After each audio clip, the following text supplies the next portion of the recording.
Hey everyone, welcome back. I'm Benny from Benny's Trains, and today I'm going to show you how to fix soundboards on Mighty Sound of Steam trains. So this is what you get. You get the inside of the tender, and sometimes the foam they use on these will crunch up and get all dried out really bad over the years, and if you just let this sit on the metal base, this can shorten it out, and it will not make the loudest sound of steam, and then it'll just cut it out. So to fix them is if yours is still working, if it's still chugging and making all the noises and stuff, make sure you always want to make sure you want to look inside the tenders before you run them, because you never know, sometimes the foam might crack up and then it'll never work. And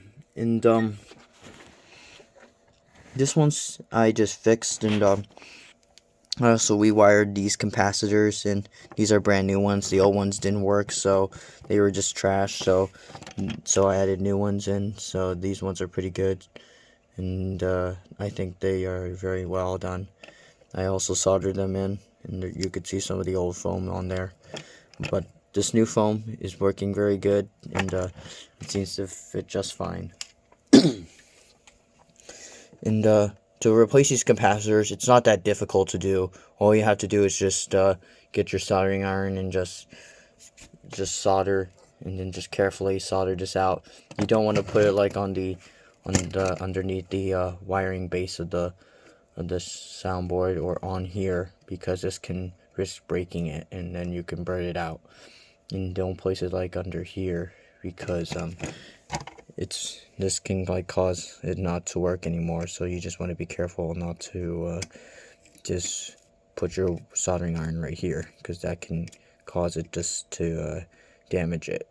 So just be aware of that when you're doing that. So just try to make sure your soldering iron stays off this line right here.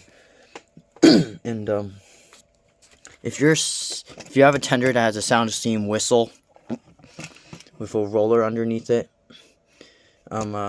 that makes it'll whistle, and if it kind of like glitches out, or it like kind of like glitches on the track when you're running it with the chug sounds on it, it sometimes shuts off.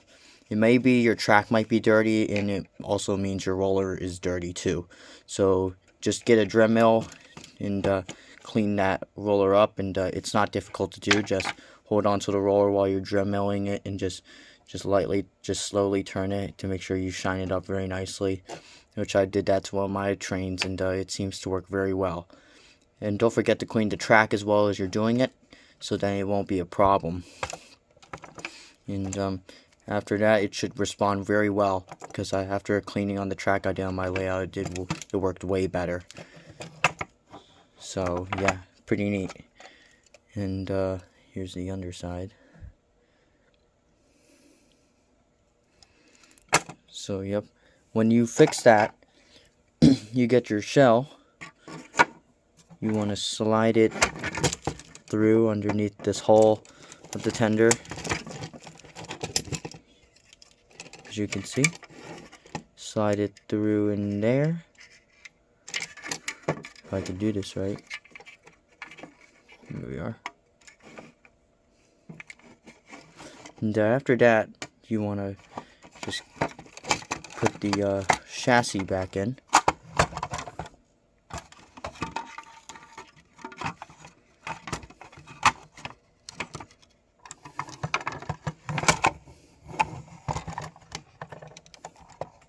Pretty neat.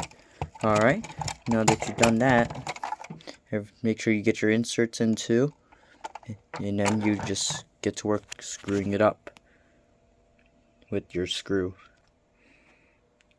Okay, I got the tender all put back together and screwed on, and it seems to be in really great condition too. I also have an engine here, the engine to go with it. This one is the 8304. It looks like the 2018 and 2026 too, and the 2037, and these ones right here, these ones are different because this one's an Atlantic 442 steam locomotive. There's also a difference between this one, actually. This one has a lot of features and differences. Sometimes they have like gold lining on it right here, which this one is silver, and there's also a gold lining. In the front of the locomotive also has like the boiler front, but the marker lights are the markers are like inside the face of the locomotive, not outside. And this one would come in a train set. It's like passengers and freight trains sets, and this one seems to work just fine. It goes with the tender, and it's very nice looking condition. Well, I hope you guys enjoyed this video, and I hope you guys think this was very helpful. I hope it was to you guys, and I hope you got something out of this, and I'll see you guys in another video. Anyways, take care and have a great Christmas if I don't see you, but you probably will. And in my Christmas video where I show you what I got for Christmas in 2022, so make sure you guys stay tuned for that video, and I'll show you some cool stuff there too. And before we go, make sure you guys like and subscribe, turn the bell on, and comment, and you'll see yourself in the shout out in the Christmas video that I'll do next week. Anyways, thanks for watching and take care.